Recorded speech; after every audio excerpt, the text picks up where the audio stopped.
They're already touting it as every game a final are the Germans. Matt Holland, in a warped way, perhaps that opening day defeat only serves to make Germany more dangerous. 12 wins out of 15 in knockout games at all majors since 2006. And you know what they say about a wounded tiger, they're usually the most dangerous.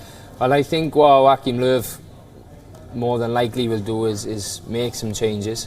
I think it probably would have woken them up to what they need to do. You know, of course it was a big result for Mexico and everybody was talking about it, but maybe it just opens his eyes to one or two things that sometimes when you win all the time, you don't necessarily have that.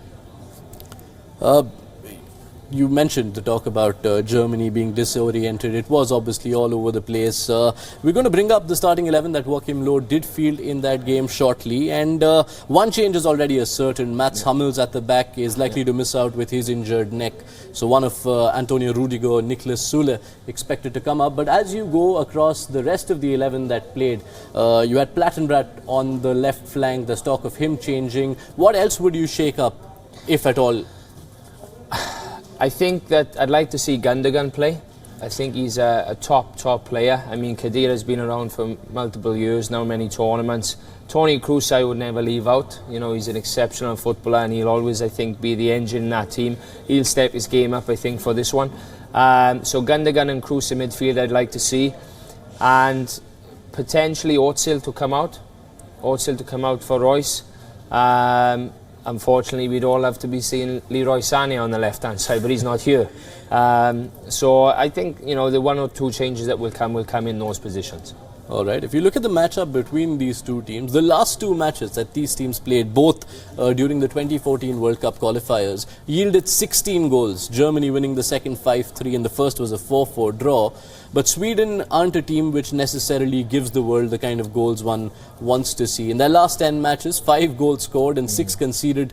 You expect them to come out there ready to frustrate Die Mannschaft?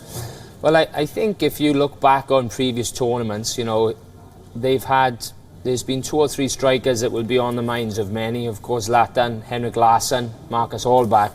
They don't really have that now. You know, they have a centre forward in Berg. I mean, he's playing in the Middle East now, if I'm correct. So again, that frustration element, I think, will come into it. I think they'll have no choice but to try and block and defend a little bit. But of course, they have a few players that also can turn one or two things. Very quickly, the curse of the champions, Matt, at World Cups this century. France in 2002, Italy 2010, Spain 2014. Germany are hoping to not join their arch rivals in this burgeoning hall of shame, if I may. It's tough. Again, we mentioned it before. To keep winning back to back at international level can only go on for so long. Look at Spain.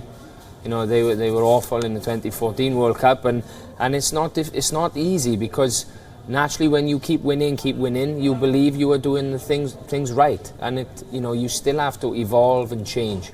Germany, I mean, with Joachim Löw, he did do that in the Confederations Cup. That was part of the change, so I think Germany will be okay. So you're thinking Germany will be okay and will get that first win on the board tonight? Yes.